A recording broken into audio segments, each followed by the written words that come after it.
अस्सलाम वालेकुम नाज़रीन, उम्मीद है आप खैरियत से होंगे। आज की इस गुफ्तगू में हम बात करेंगे पाकिस्तानी ब्राइड नॉवल है बेप्सी सिद्धवा का द पाकिस्तानी ब्राइड।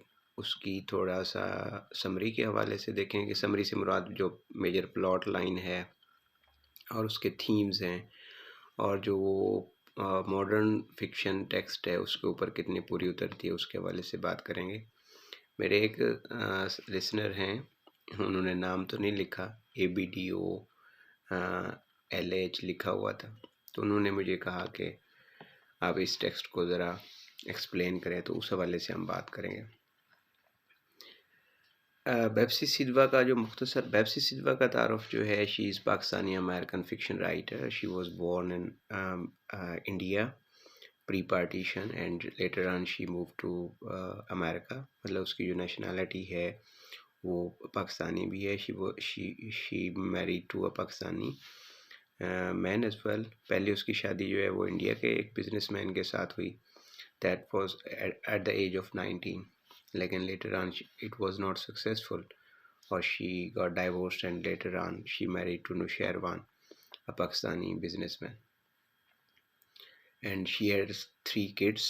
और उसके बाद she move towards this profession of writing.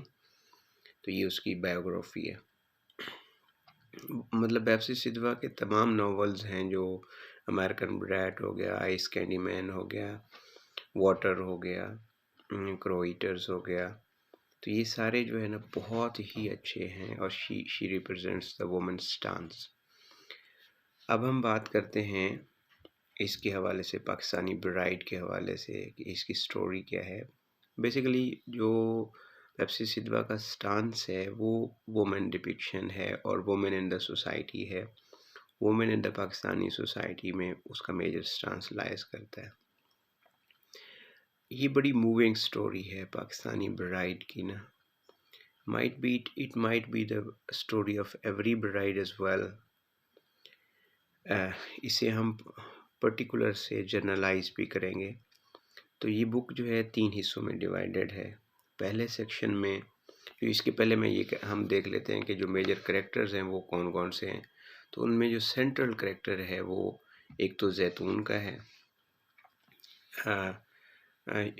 उसके इर्द गिर्द ये सारी कहानी घूमती है। और दूसरा जो करैक्टर है वो कासिम का है, और कैरोल है, और उसका हस्बैंड पाकिस्तानी सोल्जर होता है।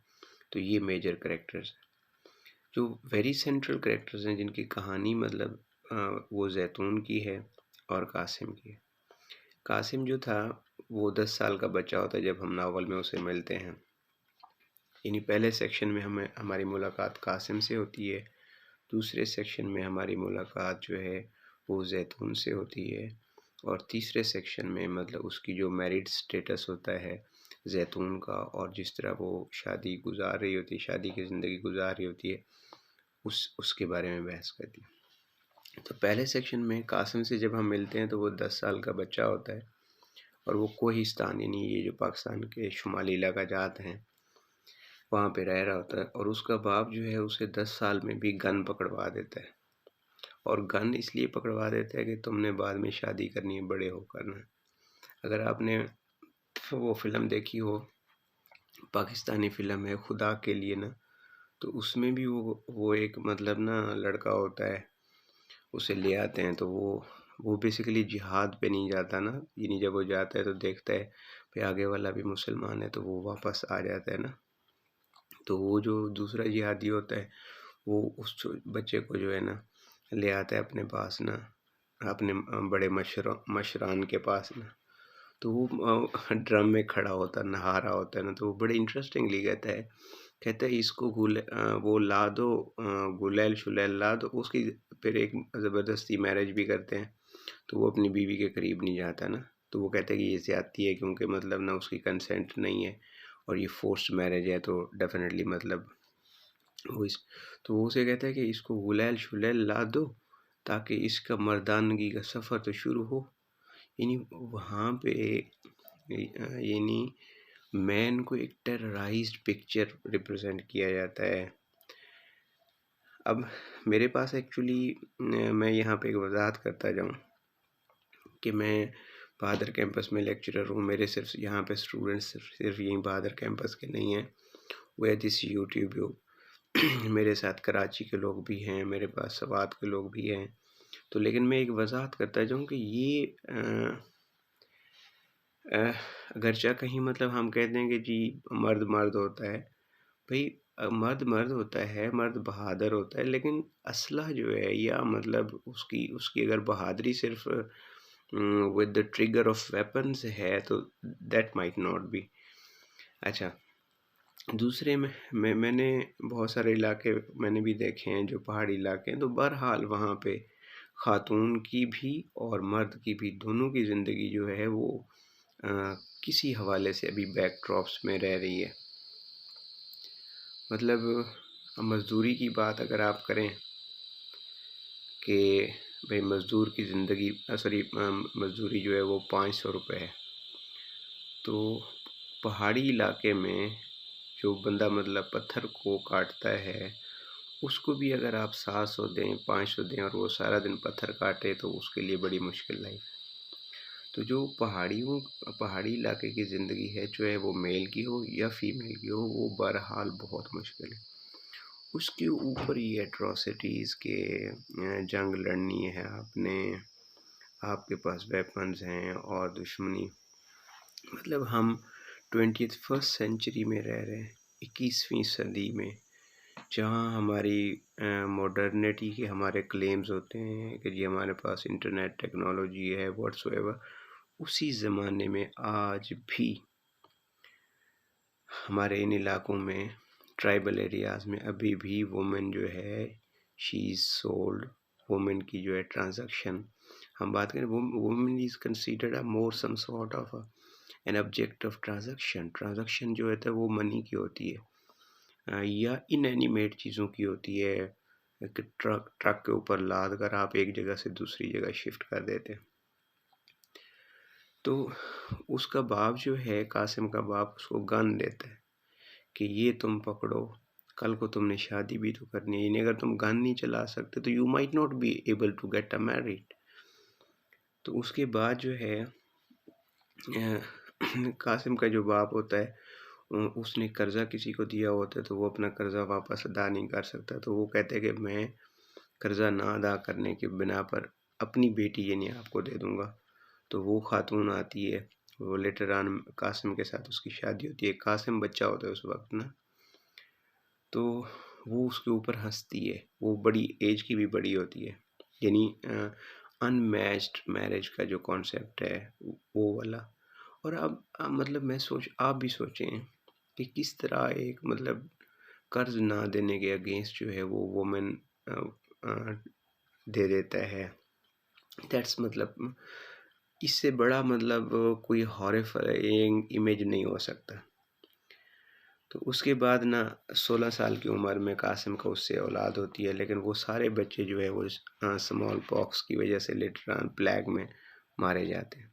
देखिए पहाड़ी लाइफ हमें इससे अंदाज़ा होता है कि किस तरह वुमेन बच्चा नौजवान कैसे होता है, उसके बाद उसकी शादी किस तरह होती है और उसके बाद यानी वहाँ पे डिज़ीज़ कंट्रोल का क्या रेशो थी या क्या सूरत हाल थी, यानी प्लेग स्मॉल पॉक्स आया तो सारी की सारी उसकी फैमिली उसमें डिज़ीज़ में चली गई ना। तो दूसरे सेक्शन में हम देखते हैं कि कासिम जो है ना वहाँ से मूव करता है प्लेन एरियाज़ में नीचे पंजाब में। तो वहाँ पे क्योंकि नावल की सेटिंग जो है वो 1947 के टाइम की है, तो पार्टीशन होती है। पार्टीशन में वहाँ पे वो एक ऐसी बच्ची से मिलता है जिसका नाम जैतून होता है और वो 10 साल की बच्ची होती है और उसकी सारी फैमिली जो है वो मैसेकर्स में मारी जा चुकी होती है, इस पार्टीशन के मैसेकर्स में। तो वो उसे अडॉप्ट करता है। 16 साल की उम्र में वो दोबारा अपनी उस जैतून की शादी जो जिस बेटी को उसने अडॉप्ट किया होता है उसकी शादी वो अपने कज़न से और बैक इन ट्राइबल एरिया कर देता है विदाउट हर कंसेंट। ये फिर इंटरेस्टिंग है कि वो कहती है कि मतलब ना बाबा मैं यहाँ पे मैं कैसे जाऊँगी और ये this is a very hard area for me to live और I am not consented with that, क्योंकि प्लेन एरिया में से वो वहाँ लाहौर रह रहे होते हैं। तो लाहौर से दोबारा वो उसकी शादी वहाँ पे अपने कज़न के साथ, और वो फिर जो रिस्पॉन्स कर रहा होता है वो पेट्रार्कल रिस्पॉन्सेस होते हैं कि I have given my words, मैंने अपनी ज़ुबान दी है, और कहता है कि अगर तुमने ऐसा किया तो मैं आपको बेयर हैंड्स से मार दूंगा, ऐसे ही मतलब गला घूंट के मार दूंगा। तो वो कहता है मैं ज़ुबान दे चुका हूँ। भाई ज़ुबान कैसी दे चुके हैं, मतलब कि ज़ुबान से मुराद एक बंदे की ज़िंदगी का मसला है, एक बंदे की कंसेंट है, और एक एक बंदा कहता है कि मैं ज़ुबान दे चुका हूँ, और ज़ुबान भी देनी चाहिए लेकिन विद कंसेंट देनी चाहिए ना, पहले उससे पूछ तो लें। अगर उसकी ये कोई मतलब किसी इस्लाम में नहीं है। हमें मतलब मैं मुख्तलिफ बहसें देखता हूँ जहाँ पे लिखा होता है कि तुम्हारी मर्ज़ी भी इम्पॉर्टेंट है लेकिन वालिदैन की मर्ज़ी भी इम्पॉर्टेंट है, जिन्होंने आपको पाला पोसा दिस एंड दैट ये वो किया ना। तो मैं ये बात भी मानता हूँ कि हमारी मर्ज़ी भी इम्पॉर्टेंट है, हमारे वालिदैन की भी मर्ज़ी इम्पॉर्टेंट है, लेकिन अब इसको तीसरा मतलब एक अगर वो कर दिया जाए जिससे दोनों राज़ी हो जाएं, वालिदैन भी राज़ी हो जाएं और क्या नाम है, हमारी मर्ज़ी भी पूरी हो जाए, तो उससे ये है कि मतलब कंसेंट कंसेंट हो जाती है। कुछ बंदा वो कंप्रोमाइज़ करता है, कुछ वो बंदा कंप्रोमाइज़ करता है, इस तरह। और एक होता है बगैर पूछे, बगैर बताए, बगैर कुछ देखे, बगैर कुछ अंडरस्टैंडिंग के मतलब अच्छा ये भी है कि वो बच्चा तो हमारा ही होता है ना।